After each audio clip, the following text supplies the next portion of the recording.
Okay, Eamon, thanks again for having us this week. Some talking points for us first. First of all, Liverpool could win their second cup of the season on Saturday, but given their league position, has Kenny Dalglish been a success or a failure this season? It's very hard to answer that question. I mean, Liverpool's performances at home have been shocking. I mean, losing 1-0 at home this week to Fulham being the latest. I think they've only won 5 games at home all season, and they haven't really been competitive in the Premier League at all. The cup games, they've won the League Cup, they're in the cup final Saturday. It's hard to say. It's hard to answer that question. On balance, he has probably had a very bad season when you consider the money Liverpool spent on Andy Carroll, in particular.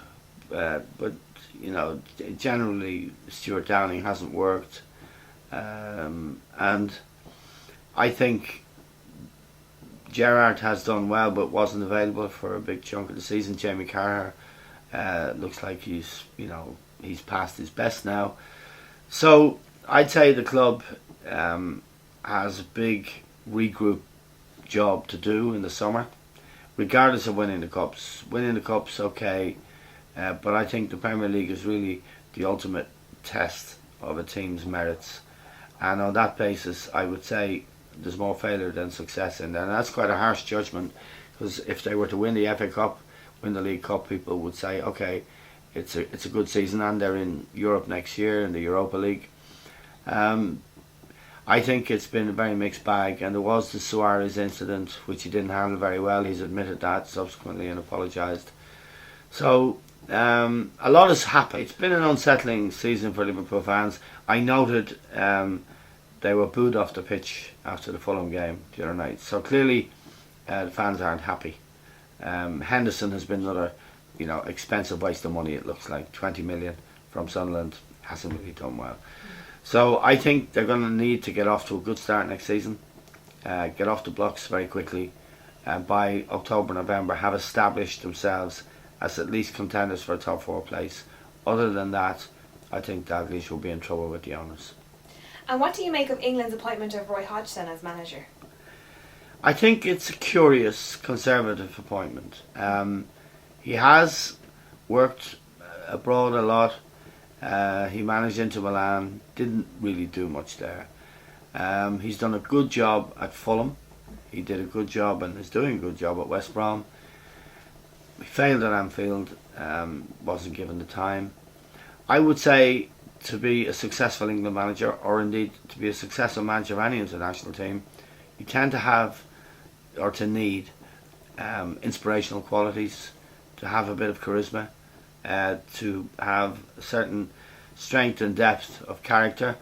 I don't think Hodgson ticks all the boxes you need to be an England manager. I think someone like Mourinho, someone with a bit of flair and a bit of character would have been better in the job. Maybe Harry Redknapp, who was expected to get it, would have been the ideal candidate, but I would say that Trevor Brooking, who's an old teammate of Harry Redknapp's, would have blocked that. Sir Trevor Brooking, who is a big figure now in the FA, he would know Harry, he wouldn't get on with Harry, and I'd say that was the block to the Redknapp appointment. Okay. And Harry is regarded as a colourful character, and the FA tend not to like colourful characters. It's a nightmare for Hodgson. Immediately some newspapers came out in England and they made fun of him. I think he's on a losing bet from day one. So I would be surprised if he lasts the 4 years of his contract. But they'll tough it out with him, and he is a decent guy with an okay CV. But if you are to fulfil the expectations in that job, you need to be more than a decent guy with an okay CV. Okay.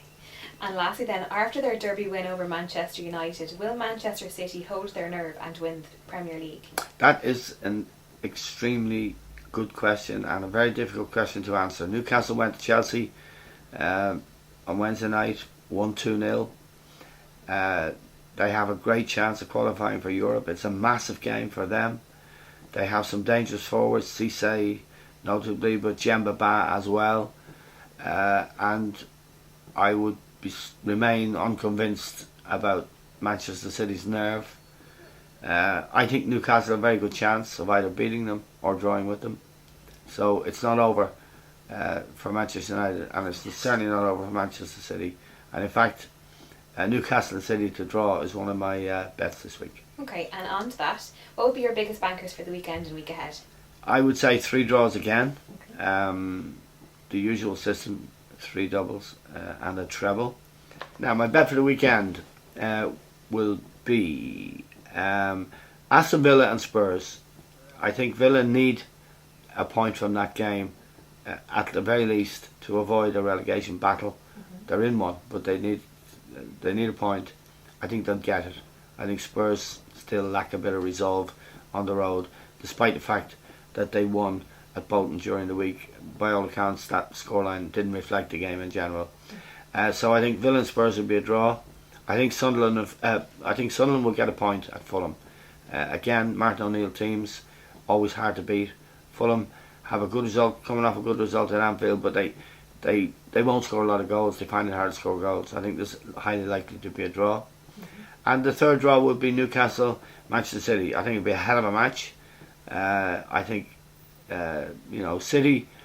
I still felt they did really well against Manchester United, but it was more a question of United having the wrong tactics and being negative in their approach to the game. Newcastle won't be negative in their approach to the game. If they win it, they have Champions League football perhaps next season. So there's a huge incentive for Newcastle. It's a tough place to go. It's a massive match, and I think it might end up as a draw. So the draws would be Newcastle, Manchester City, Villa Spurs, and Fulham Sunderland. Brilliant. Well, thanks again, and we'll see you next week. Okay.